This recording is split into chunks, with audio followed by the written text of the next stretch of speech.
কোনো দিকে একটি বস্তু যে পথ অতিক্রম করে তাকে বলবো আমরা কি? দূরত্ব।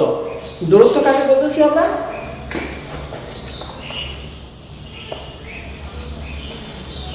দূরত্ব হচ্ছে কি?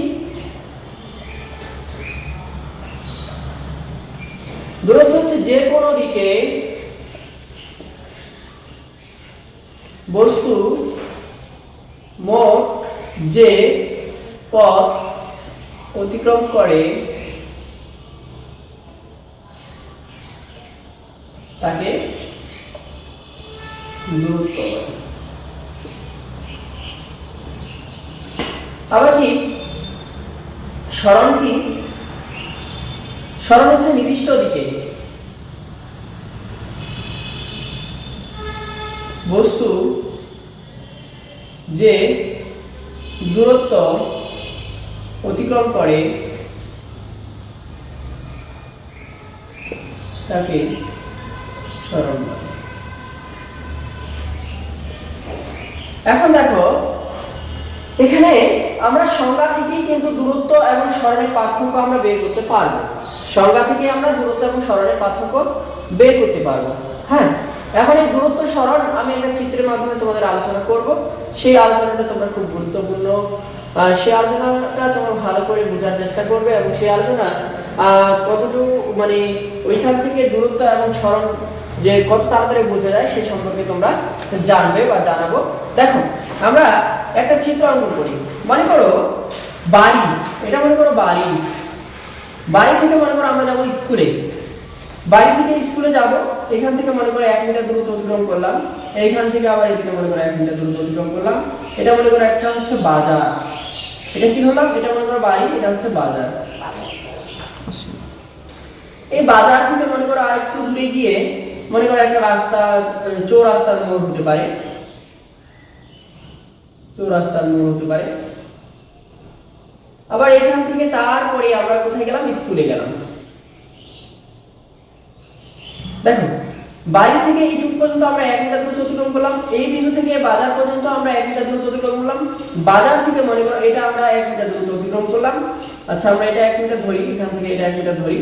আবার চৌরাস্তার মোড় থেকে স্কুল মনে করো 1 মিটার দূরত্ব অতিক্রম করলাম, তাই না? তাহলে দেখো তো বাড়ি থেকে স্কুলে যেতে গেলে আমাদের বাড়ি থেকে প্রথম বাজারে যেতে হচ্ছে, বাজার থেকে মনে করো একটা মোড়ে, চৌরাস্তার মোড়ে যেতে হচ্ছে, চৌরাস্তার মোড় থেকে আমরা স্কুলে যেতে হচ্ছে, তাই না? এখন বাড়ি থেকে বাজারে গেলাম 1 মিটার, বাজার থেকে চৌরাস্তার মোড়ে গেলাম 1 মিটার, চৌরাস্তার মোড় থেকে স্কুলে গেলাম 1 মিটার। মোট কত মিটার হচ্ছে? দেখো তো 1 2 3 মিটার, তাই না?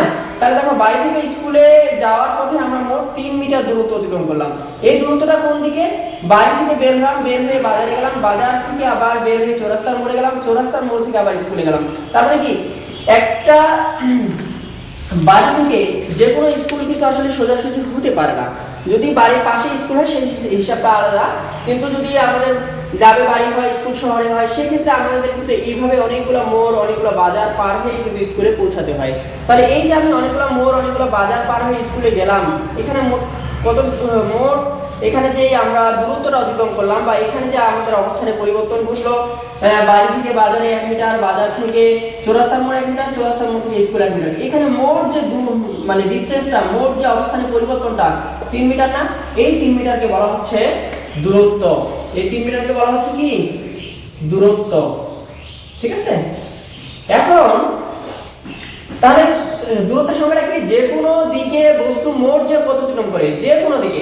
বাড়ি থেকে বাজার গেলাম, বাজার থেকে চৌরাস্তার মোড় গেলাম, চৌরাস্তার মোড় থেকে স্কুল গেলাম, এভাবে দেখো অনেকগুলা বাঁক অতিক্রম করে আমরা স্কুলে পৌঁছাইলাম। তার মানে কি এখানে আমরা যে কোনো দিকে আমরা যে দূরত্বটা অতিক্রম করলাম সে 3 মিটার, তাহলে দূরত্ব হচ্ছে আমার 3 মিটার। এখন বলা হচ্ছে যে সরণ কি? নির্দিষ্ট দিকে বস্তু যে দূরত্ব অতিক্রম করে তাকে বলা হচ্ছে সরণ। এখন এখানে বলা হচ্ছে যে বাড়ি থেকে স্কুলের দিকটা কোন দিকে? বাড়ি থেকে মনে করো পূর্বে আমার স্কুল, হ্যাঁ? বাড়ি থেকে যদি আমি স্কুলের কথা চিন্তা করি, আমি বাড়ি থেকে কল্পনা করবো আমার স্কুলটা কোন দিকে। স্কুলটা কল্পনা করবো মনে করো বাড়ি থেকে সোজাসুজি এটা হচ্ছে তার স্কুল, তাই না? তাহলে এই পথে যে দূরত্ব, এই পথে দূরত্ব কি তার সমান হবে? আমরা যদি বাড়ি থেকে কোনো বাজারে যাই, তো বাড়ি থেকে বের হয়ে রাস্তায় উঠতে হয়, রাস্তা থেকে সাইকেল নিয়ে আবার একটা রাস্তার বাঁকে ঘুরতে হয়, তারপর কিন্তু আমরা বাজারে পৌঁছাই, তাই না? কিন্তু সেক্ষেত্রে যে দূরত্ব, আর যদি আমরা বাড়ি থেকে সোজাসুজি কোনো বাজারে যাওয়ার রাস্তা থাকে বা কোনাকুনি যদি কোনো রাস্তা থাকে, সেক্ষেত্রে দূরত্ব কি সমান হবে? সমান হবে না। তার মানে দেখো, বাড়ি থেকে স্কুলের নির্দিষ্ট দিকে, এই যে নির্দিষ্ট দিকে যে আমরা এই যে একটা ডিসটেন্স লাল কালি দিয়ে অঙ্কন করেছি, বাড়ি থেকে সোজাসুজি স্কুলে যে দূরত্বটা অতিক্রম করলো সেটাকে বলবো আমরা কি? সরণ। হ্যাঁ, সেটাকে মনে করো এই ক্ষেত্রে তার 2 মিটার। এই ক্ষেত্রে সরণ তাহলে কি হচ্ছে?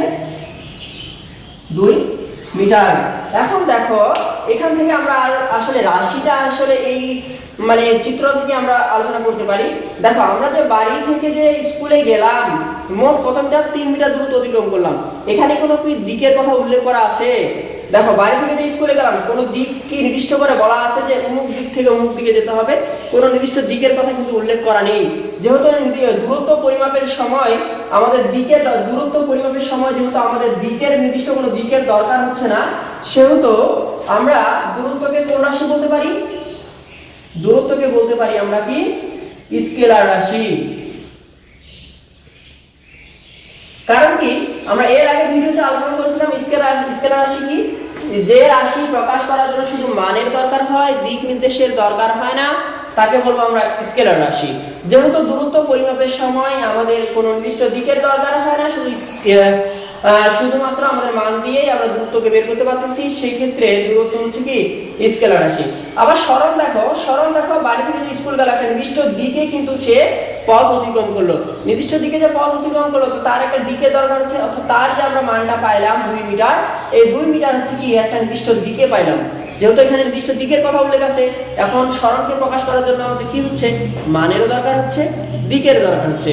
সরণকে প্রকাশ করার জন্য যেহেতু মান দিক দুটোরই দরকার হচ্ছে, তাহলে সরণ কোন রাশি? সরণ তাহলে কোন রাশি?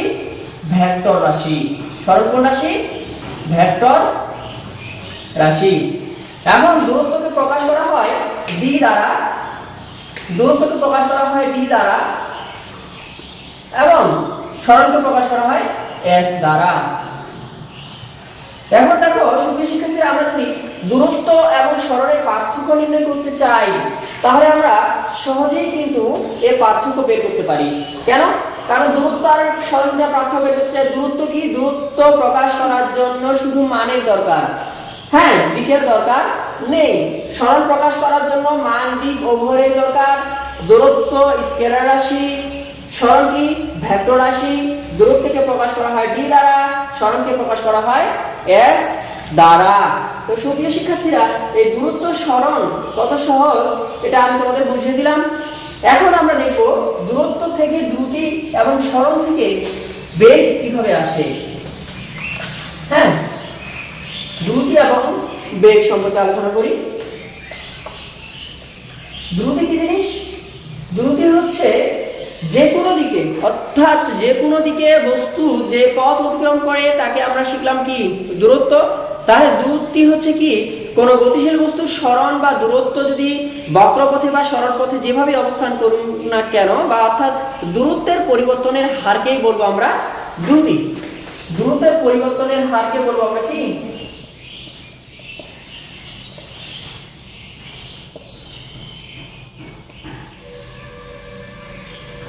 হারকে বলা হয়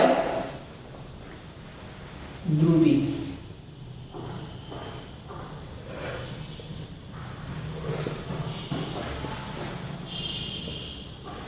এই দেখো, দূরত্বের পরিবর্তনের হারকে বলা হয় কি? দ্রুতি। ওই যে আমরা বাড়ি থেকে যে স্কুলে গেলাম, তো আমরা যে 3 মিটার দূরত্ব অতিক্রম করলাম, এই 3 মিটার যে অতিক্রম করলাম, আমরা তো কোনো হাঁকাও অতিক্রম করি নাই। অবশ্যই নির্দিষ্ট একটা সময়ে আমরা সেই পথটা অতিক্রম করেছিলাম। তাহলে সেই সময়টাকে মোট দূরত্ব দিয়ে যদি আমরা ভাগ দেই, বা দূরত্বটা দিয়ে সময়কে যদি ভাগ দেই, তাহলে আমরা কিন্তু দ্রুতি পেয়ে যাই। তাহলে দ্রুতি সমান সমান আমরা লিখতে পারি, দ্রুতি সমান সমান আমরা লিখতে পারি কি? দূরত্ব ভাগ সময়। দূরত্ব ভাগ কি? সময়। হ্যাঁ, এরপরে দেখো, দ্রুতি এবং দ্রুতি পরিবর্তন হচ্ছে কি? দূরত্বের পরিবর্তনের সাথে। দূরত্বের পরিবর্তনে যেহেতু দ্রুতি পরিবর্তন হচ্ছে, দূরত্ব কোন রাশি শিখলাম একটু আগে? দূরত্ব আমরা শিখলাম কি? স্কেলার রাশি। যেহেতু দূরত্ব স্কেলার রাশি, যেহেতু দূরত্বের পরিবর্তনই দ্রুতি, তাহলে দ্রুতিও কোন রাশি? স্কেলার রাশি।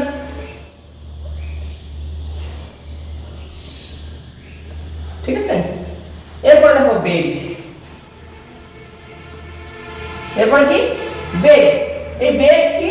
বেগ হচ্ছে সরণের পরিবর্তনের হারকে বলা হয় বেগ।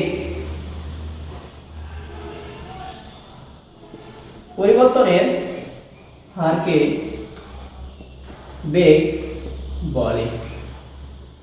সরণের পরিবর্তনের হারকে বেগ বলে। তার মানে বেগ সমান সমান লিখতে পারি আমরা সরণ ভাগ সময়। এখন দেখো বেগ কার পরিবর্তনের সাথে পরিবর্তিত হচ্ছে? সরণের পরিবর্তনের সাথে। বেগ যেহেতু সরণের পরিবর্তনের সাথে বেগ পরিবর্তিত হচ্ছে, সরণ কোন ধরনের রাশি? সরণ হচ্ছে ভেক্টর রাশি। যেহেতু সরণের পরিবর্তনে বেগ পরিবর্তিত হচ্ছে, সরণ যেহেতু ভেক্টর রাশি, সেহেতু বেগ কোন রাশি? বেগ কোন রাশি? ভেক্টর রাশি। বেগ কোন রাশি? ভেক্টর রাশি।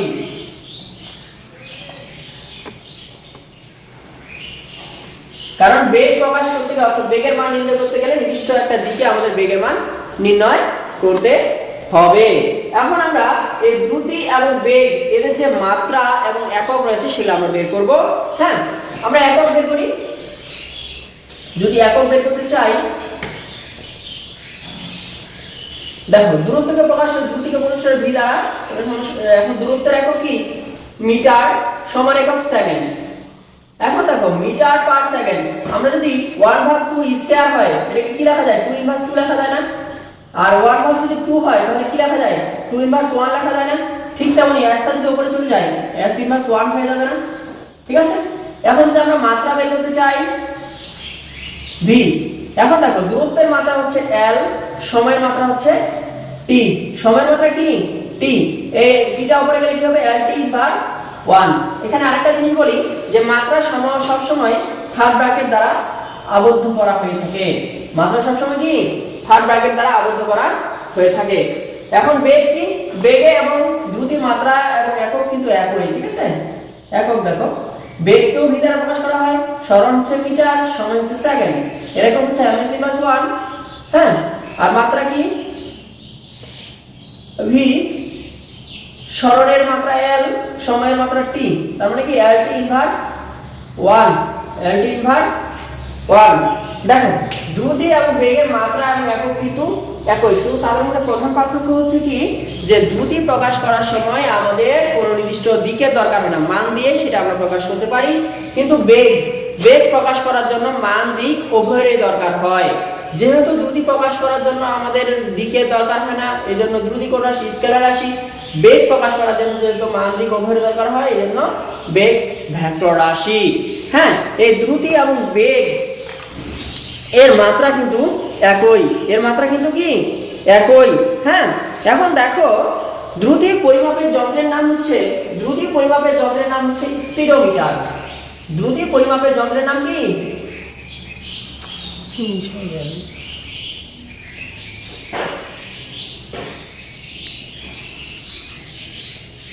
যন্ত্রের নাম স্পিডোমিটার।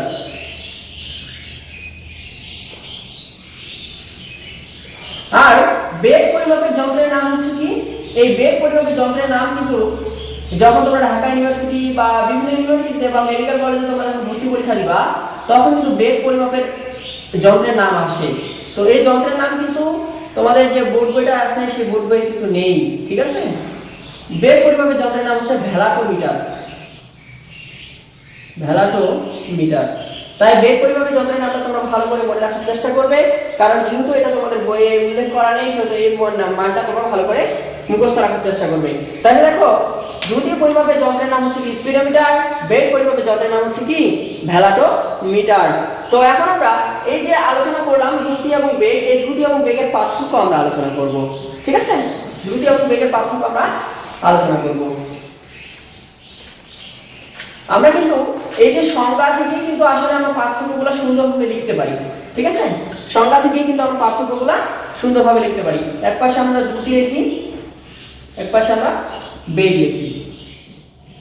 দেখ দ্রুতি কি? দ্রুতি কোন রাশি? দ্রুতি প্রকাশ করার জন্য শুধু মানের দরকার। দ্রুতি প্রকাশ করার জন্য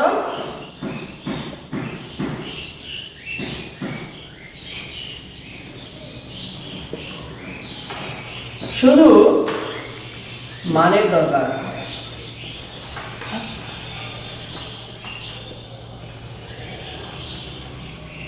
বেগ প্রকাশ করার জন্য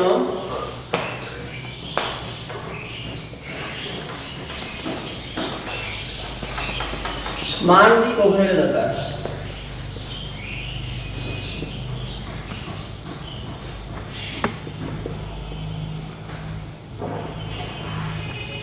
দ্রুতি কোন রাশি? দ্রুতি স্কেলার রাশি। যেহেতু মানের দরকার সেহেতু দ্রুতি কোন রাশি?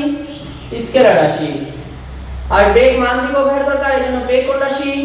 ভেক্টর রাশি।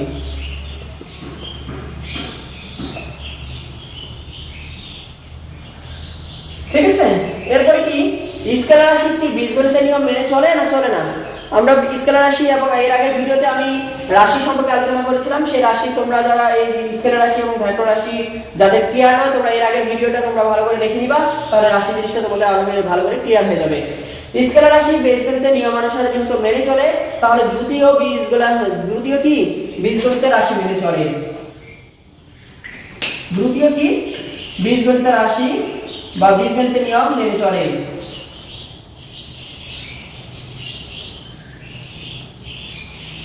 নিয়ম মেনে চলে। আর ভেক্টর রাশি কি বীজগণিতের নিয়ম মেনে চলে না। যেহেতু ভেক্টর রাশি বীজগণিতের নিয়ম মেনে চলে না, তার মানে কি বেগও বীজগণিতের নিয়ম মেনে চলে না।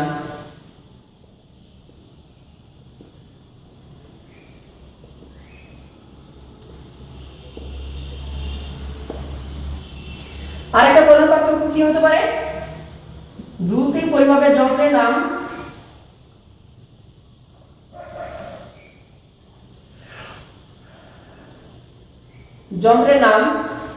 স্পিডোমিটার।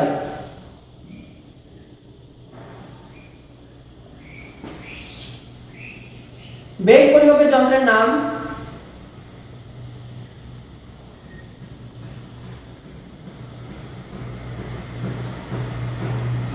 ভ্যালাটোমিটার।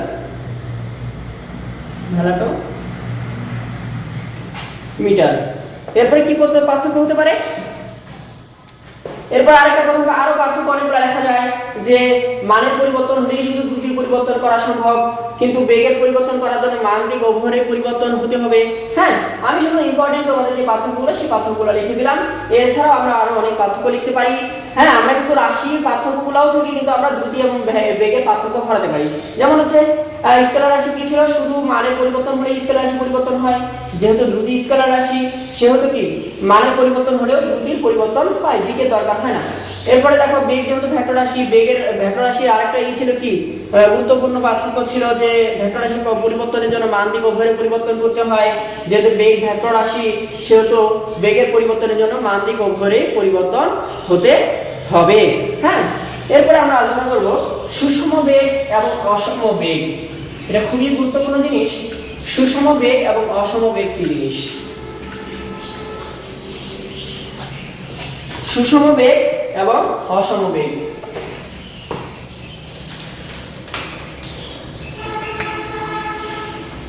সুষম বেগ কি?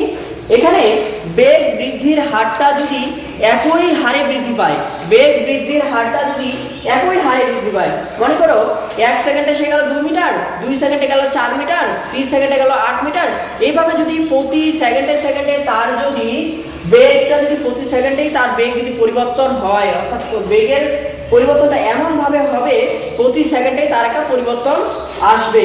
অর্থাৎ বেগ বৃদ্ধির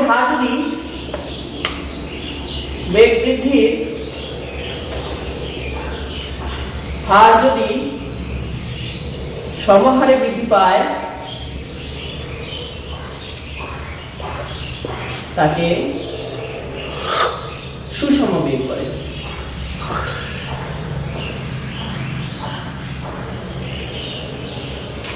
যেমন মনে করো আমি এখান থেকে যাত্রা শুরু করলাম, এটা স্থির বিন্দু। এখান থেকে যাত্রা শুরু করে আমরা 2 সেকেন্ডে মনে করো 2 মিটার গেলাম। পরে 2 সেকেন্ডে অর্থাৎ পরে 4 সেকেন্ডে আমি গেলাম মনে করো 4 মিটার, আবার পরে 6 সেকেন্ডে আমি গেলাম 6 মিটার। তাহলে দেখো দেখি আমাদের প্রত্যেক জনকারী এই ক্ষেত্রে সময়ের ব্যবধান, এই ক্ষেত্রে সময়ের ব্যবধান, এই ক্ষেত্রে দূরত্বের ব্যবধান, এই ক্ষেত্রে দূরত্বের ব্যবধান কি পরস্পর সমান। অর্থাৎ এই ধরনের যে বেগগুলা, সেই বেগগুলাকে বলা হয় কি সুষম বেগ। অসম বেগ কোনগুলো? বেগ বৃদ্ধির হার যদি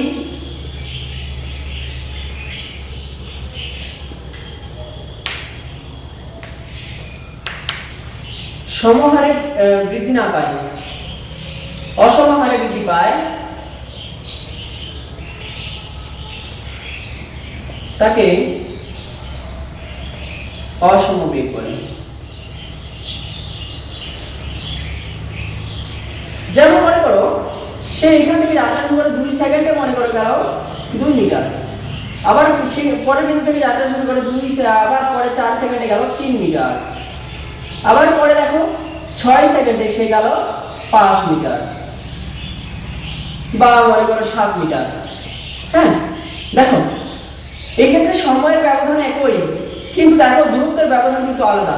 দূরত্বের ব্যবধান কিন্তু আলাদা, এদের ব্যবধান 1, এদের ব্যবধান 4। তার মানে কি এখানে বেগটা অসম হারে বৃদ্ধি পাইছে, এখানে ব্যবধানটা কিন্তু পরস্পর সমান নয়, অর্থাৎ বেগ বৃদ্ধির হারটা কিন্তু অসম হারে বৃদ্ধি পাইছে। যেহেতু এখানে অসম হারে বেগ বৃদ্ধি পাইছে, এই জন্য এই ধরনের বেগগুলোকে বলা হয় অসম বেগ। আর এখানে যেহেতু বেগ বৃদ্ধির হার যেহেতু সমহারে বৃদ্ধি পাইছে, এই জন্য এটাকে বলা হয় কি সুষম বেগ। পৃথিবীতে সুষম বেগ পাওয়া কিন্তু আসলে আমরা যে সাইকেল চালাই, ড্রাইভিং করি, এক্ষেত্রে কিন্তু সুষম বেগ বাস্তবে পাওয়া সম্ভব নয়, কখনোই সম্ভব নয়। কিন্তু আমরা যদি বায়ুতে শব্দের বেগ বা অভিকর্ষ বলে পরন্ত বস্তুর বেগ, এক্ষেত্রে যদি আমরা বেগগুলো নির্ণয় করি, সেই ধরনের বেগগুলোকে বলা হয় সুষম বেগ। আর আমরা যে সাইকেল চালাই, মোটরসাইকেল ড্রাইভিং করি, কার ড্রাইভিং করি, এই সময় যে আমরা বেগগুলো পেয়ে থাকি, এগুলো সাধারণত কোন ধরনের বেগ? অসম বেগ। তো সুপ্রিয় শিক্ষার্থীরা, আজকে আমি তোমাদের বেগ সম্পর্কে আলোচনা করলাম। হ্যাঁ, এখানে আরেকটা গুরুত্বপূর্ণ জিনিস তোমাদের আলোচনা করে আজকে ক্লাস শেষ করব, যে কোন বস্তুর বেগ পরিবর্তন হচ্ছে, কোন বস্তুর বেগ পরিবর্তন হচ্ছে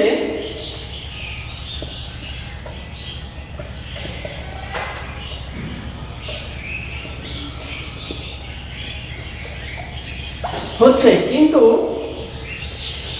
দ্রুতির পরিবর্তন হচ্ছে না কেন?